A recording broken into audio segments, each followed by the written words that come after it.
Announces a ceasefire between Iran and Israel after Iran's missile strike on the US base in Qatar.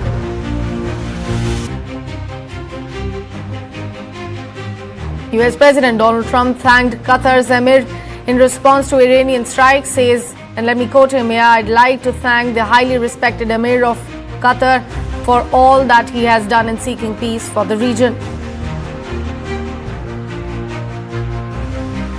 Qatar's air defense intercepts missiles fired by Iran at Doha, successfully preventing any further damage.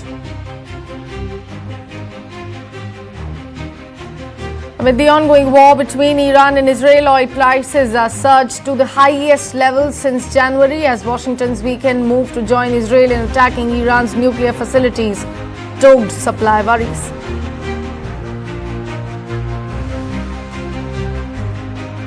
Qatar reopens its airspace after a brief suspension due to Iran's missile attack on a US base.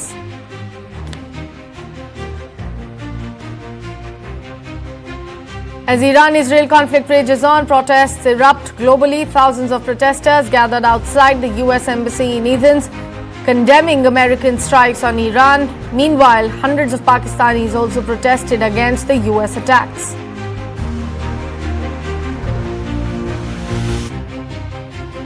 Diljit Dosanjh faces backlash for casting Pakistani actor Hania Amir in Sardar G3. The announcement comes after 2 months of the deadly terrorist attack in Jammu and Kashmir's Pahalgam.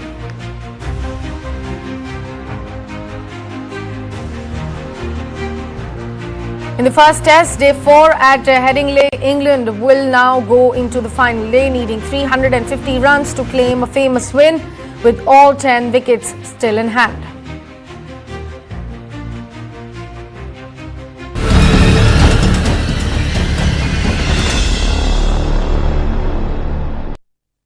And as far as the conflict between Israel and Iran is concerned, there are some big developments coming in this morning. Is there a possible ceasefire there on the cards? What exactly has the US said, and the reactions coming in from Israel and Iran as well? Let's take a look. US President Donald Trump said that a complete and total ceasefire between Israel and Iran will go into force with a view to ending the conflict between the two nations.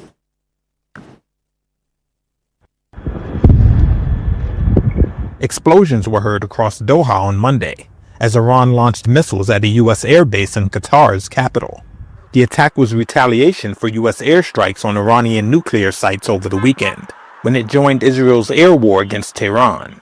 But just hours later, U.S. President Donald Trump announced on his Truth Social platform a, quote, complete and total ceasefire between Israel and Iran. He congratulated the two countries on having the stamina, courage, and intelligence to end what he called the 12-day war.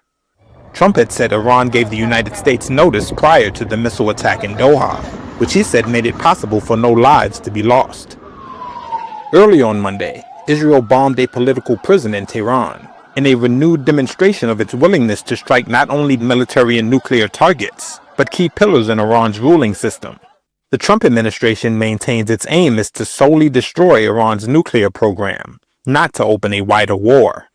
But in a social media post on Sunday, Trump spoke of toppling the hardline clerical rulers, who have been Washington's main foes in the Middle East since Iran's 1979 Islamic Revolution. But that's not quite what Iran said. Iran's foreign minister said that Tehran will stop its attack if Israel stops its airstrike by 4 a.m. local time, and we are already past that timing. The comment by Iranian Foreign Minister Abbas Araghchi marked the first official remarks by Iran to President Donald Trump's claimed ceasefire between Iran and Israel. Araghchi sent his message on the social media platform X at 4:16 a.m. as per Tehran's time. He said as of now there is no agreement on any ceasefire or cessation of military operations, as per the word coming in from Araghchi. However, provided that the Israeli regime stop its illegal aggression against the Iranian people no later than 4 a.m. Tehran time, we have no intention to continue our response afterwards, Araghchi added in his very tweet.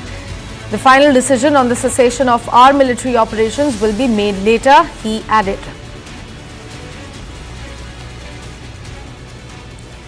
In fact, a very short while ago, the IDF also intensified missiles launched from Iran towards Israel. Defensive systems are operating into intercepting the missiles. Explosions are also being heard in Haifa, northern Israel. These are the latest visuals that we have picked up from Haifa, being played on your screens as well.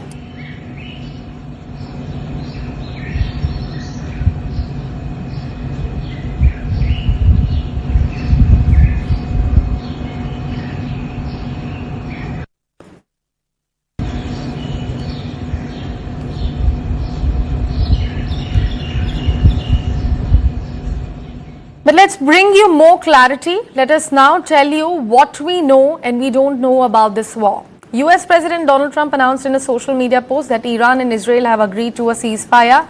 Trump held talks with Israeli Prime Minister Benjamin Netanyahu. Vice President J.D. Vance held talks with Tehran.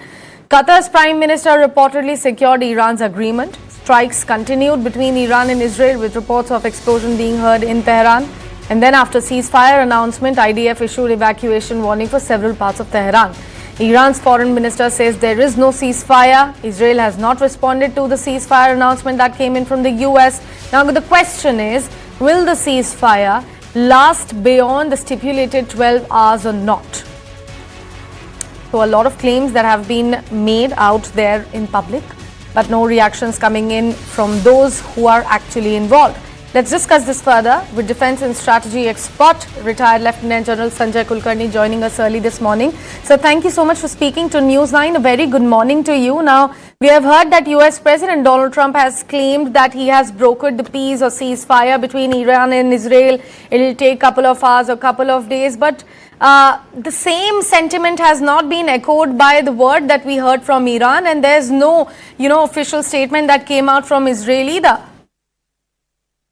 Good morning, Sakshi. Thank you very much. I think we must congratulate for hopefully the world shall be more peaceful than what we've been seeing for the last about 12 days and even before that for a very, very long time.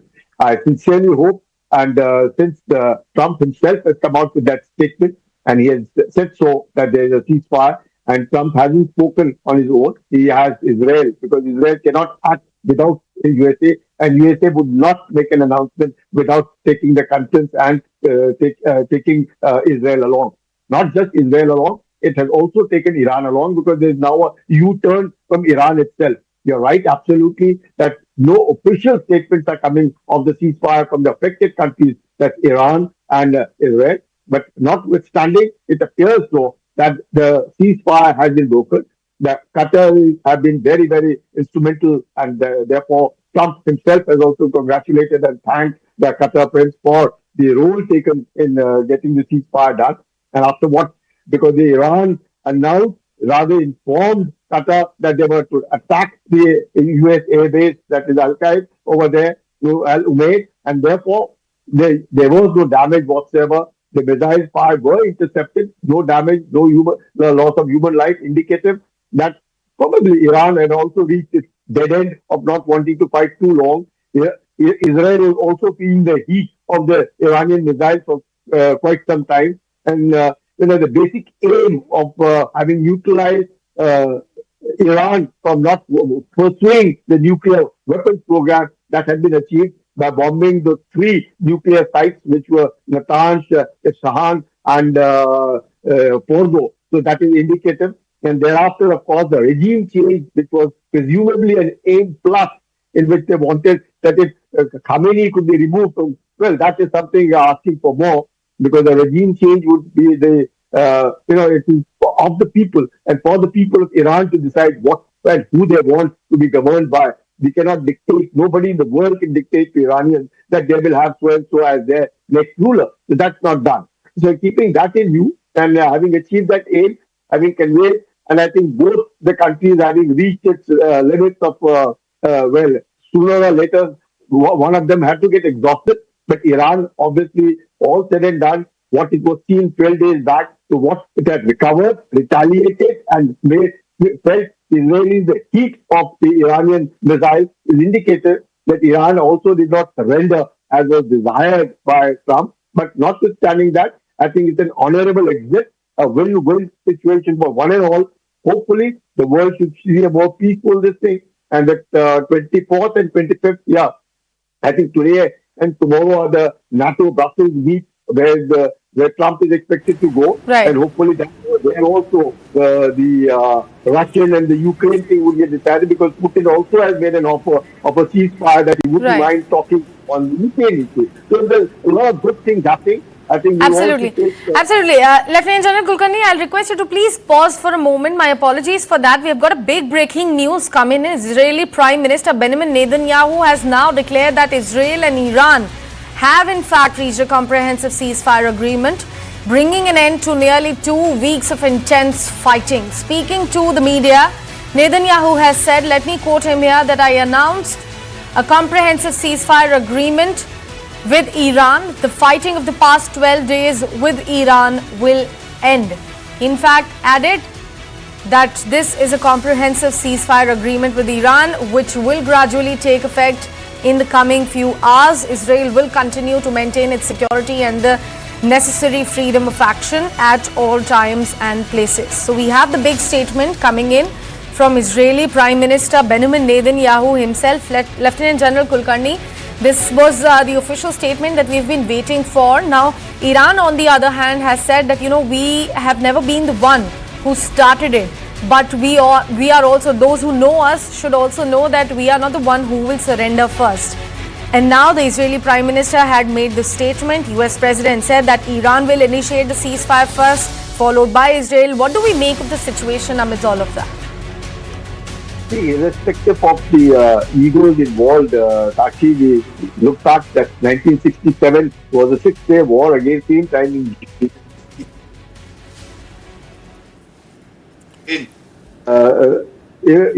which has actually ended with Netanyahu himself accepting it, and the foreign minister of Iran time and again has been saying that if the Israelis stop attacking, we will not retaliate. Therefore, there was a kind of a subtle arrangement which already existed, and I think it is irrespective of who says what and who wants to initiate it first, whatever it be, as long as Israel does not attack Tehran, which it had been attacking just about an hour back, but if it has stopped attacking Tehran, and Tehran has also not retaliated with anything on Tel Aviv or Jerusalem or Haifa, I think that's the first indication that the ceasefire has come into force with the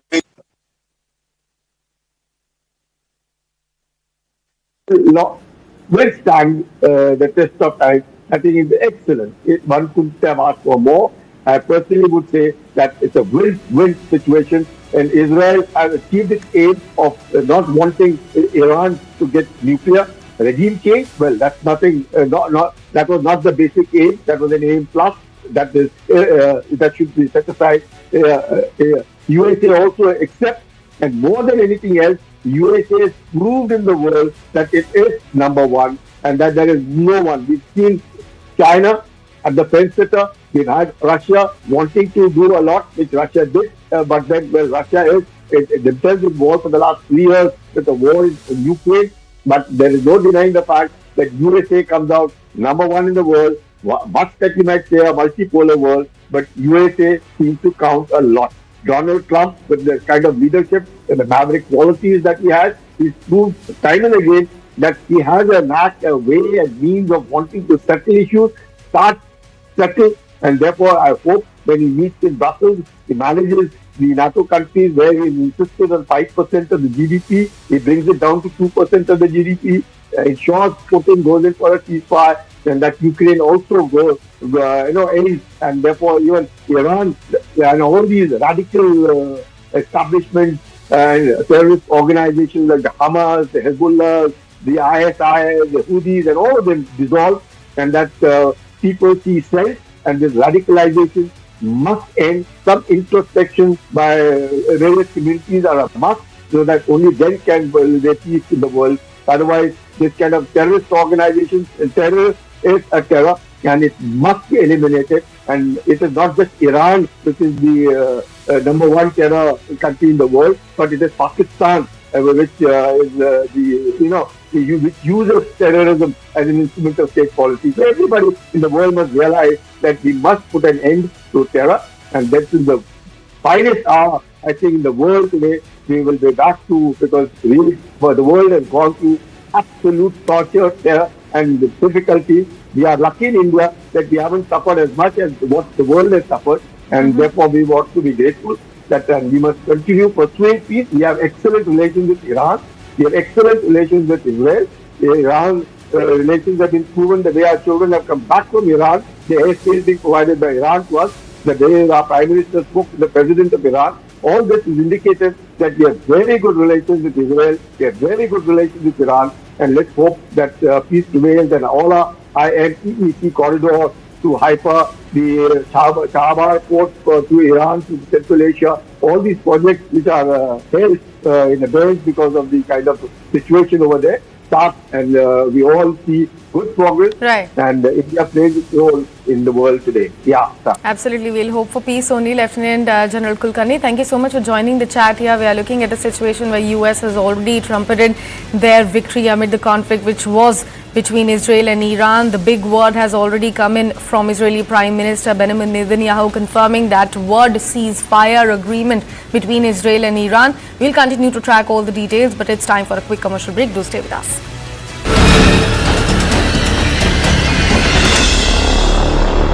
This is the drive of your dreams. You and I, we are dreamers. You and I, we are believers. Introducing the all-new Skoda Kailak. Own your dream. Skoda. बढ़ता है, खेलता है, झूलता उछलता है, दौड़ता कभी कभी दौड़ कराता है, आगे आगे बढ़ता है इंडिया, अमूल दूध पीता है इंडिया। देखना इन आंखों को अभी एक ख्वाब बाकी है, सुननी इस दुनिया को मेरी खामोशी की आवाज बाकी है। समझते थे जिसे वो मुकाम मेरा, होना वहां से मेरा आगाज बाकी है।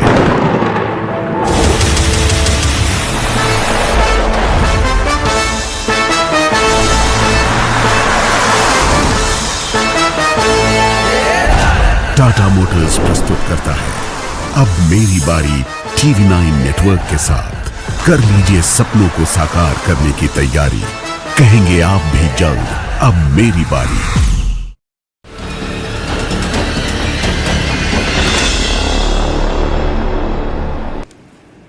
Welcome back and thanks for staying with us. In a major escalation of tensions in the Middle East, Iran on Monday launched missile strikes targeting US military bases in Qatar and Iraq. Explosions were in fact reportedly heard in Qatar's capital Doha following this attack. And according to local media, the missile operation, codenamed as Annunciation of Victory, was carried out by Iran's Islamic Revolutionary Guard Corps as retaliation for US's strikes on Iranian nuclear facilities. The already violated regional situation had intensified in recent days due to repeated military confrontations between Iranian and Israeli forces. Iran's IRGC officially confirmed that it had targeted the US-operated Al Udeid Air Base in Qatar.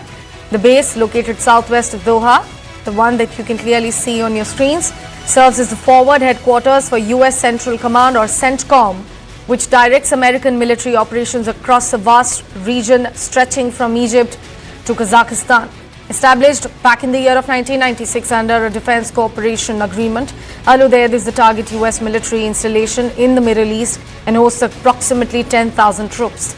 Reacting strongly to the incident, Qatar's Foreign Ministry spokesperson Majid Al-Ansari condemned the IRGC's missile strike as a quote-unquote violation of Qatar's sovereignty, airspace and the UN Charter. He further stated that Qatari air defense systems had successfully intercepted the Iranian missiles coming their way. He said, let me quote him here, that we in the state of Qatar reserve a right to respond directly to this blatant aggression in accordance with international law. Following the attack, Qatar temporarily closed its airspace. The country's civil aviation authority later announced that airspace had in fact very recently reopened early Tuesday after the brief suspension.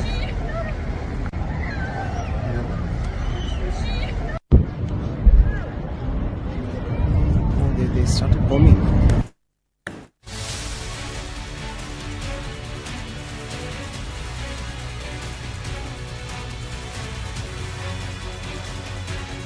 تدين دولة قطر بأشد العبارات الهجوم الإيراني الصاروخي على قاعدة العديد الجوية القطرية. هذا الهجوم يمثل انتهاكا صارخا لسيادة دولة قطر ومخالفة لمبادئ حسن الجوار، ويمثل اعتداء على الشرعة الدولية والقانون الدولي. وتؤكد دولة قطر أنها تحتفظ بحق الرد بما يتوافق والقوانين الدولية وبما يتناسب وشكل وحجم هذا الهجوم.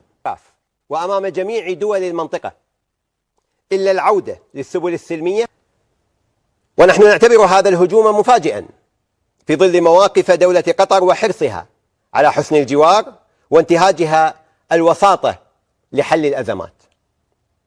دولة قطر كانت ولا زالت وستظل ما شاء الله لها أن تظل مؤمنة بخيار السلام وتحقيقه، ساعية نحو أن تكون نبراسا لهذا السلام عالميا، ولن تردعها ولن تثنيها أي ممارسات خاطئة من أي طرف كان في إطار أي تصعيد في المنطقة عن أن تكون قوة دافعة للسلام في منطقتنا وفي العالم أجمع. Now, Iranians took to the street of Tehran on Monday to celebrate Iran's attack on the Al Udeid US air base in Qatar. Iran's military said it carried out a missile attack base on Monday after explosions were in fact heard across the Qatari capital following Tehran's threat to retaliate for US's airstrikes on its nuclear sites. The Iranian military said the attack was quote-unquote devastating and powerful, but the US official said no US personnel were killed or injured in the attack on the airbase, the largest US military installation in the Middle East. Now, the attack came shortly after a Western diplomat said there had been a credible threat to a US military base in the Gulf state following the unprecedented US airstrikes on Iran's uranium enrichment program.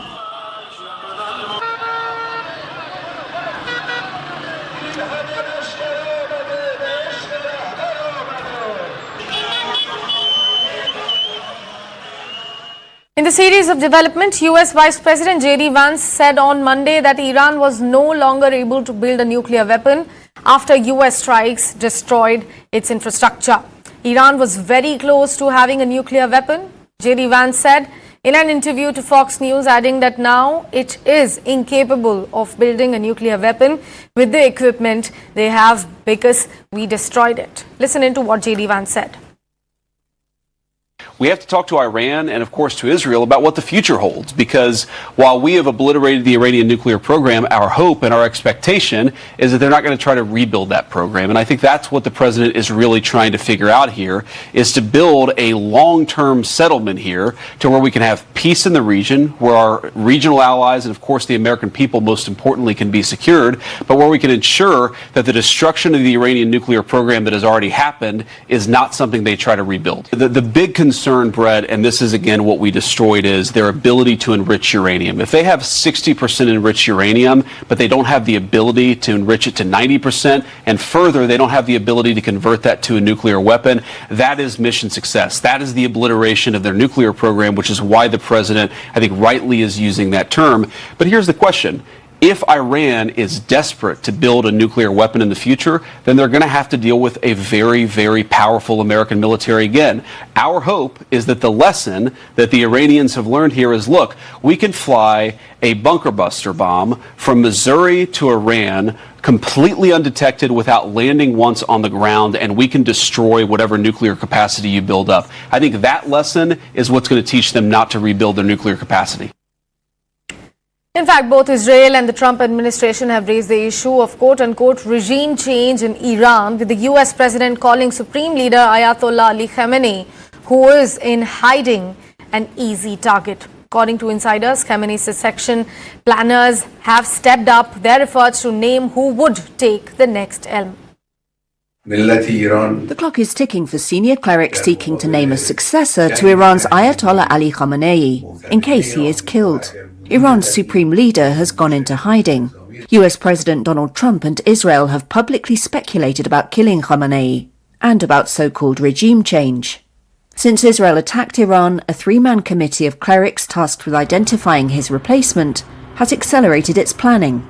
That's according to 5 insiders with knowledge of the discussions. Khamenei, in power since 1989, is regularly briefed on the discussions, they said. Trump said on social media the US knew where Khamenei was hiding and called him an easy target.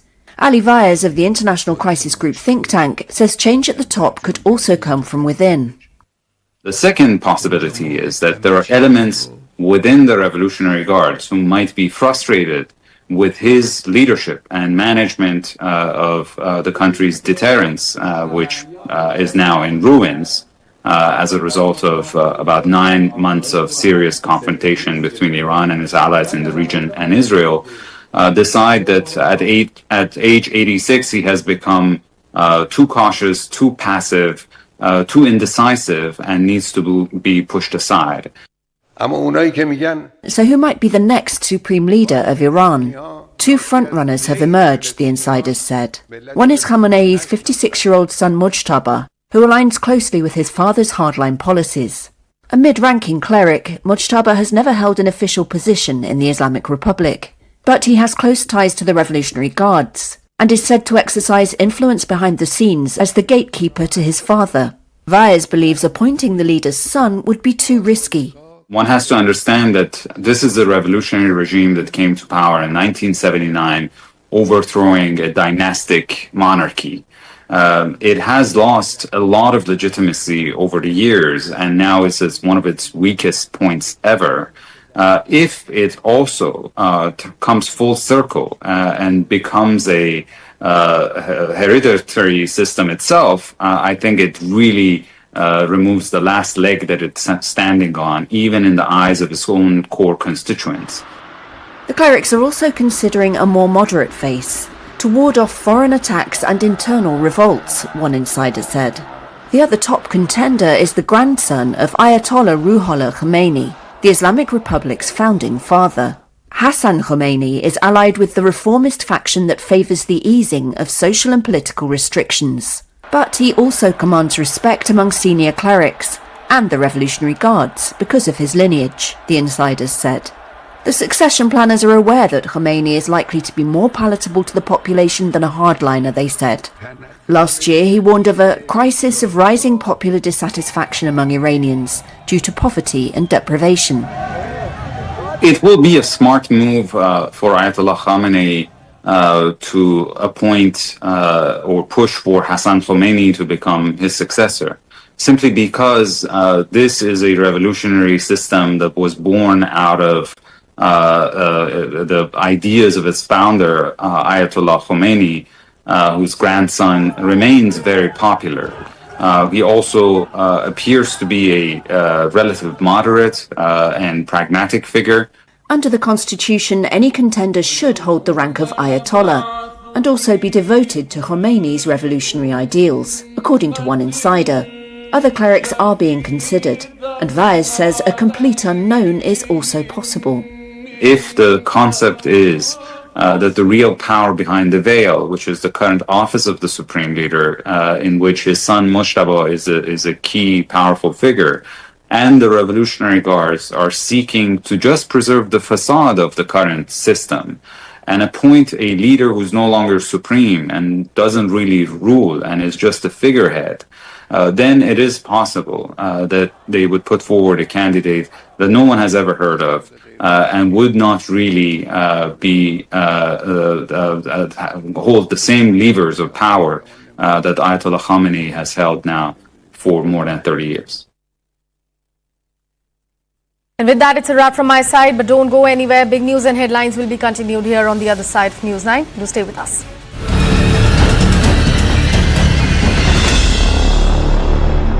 पढ़ता है, खेलता है, झूलता उछलता है, दौड़ता कभी कभी दौड़ कराता है, आगे आगे बढ़ता है इंडिया, अमूल दूध पीता है India. Fertility rates in South India have dropped more sharply. In the future, you can see it going further down. Population aging is definitely a cause of concern. This is an alarming situation. Horror of horrors, the Pollachi horror. Anna University case is despicable. Of course, there is a political angle everywhere involved. Can they ever erase the trauma of these Tamil women? They give a lot of psychological counseling and support to the victims. Can we still make up?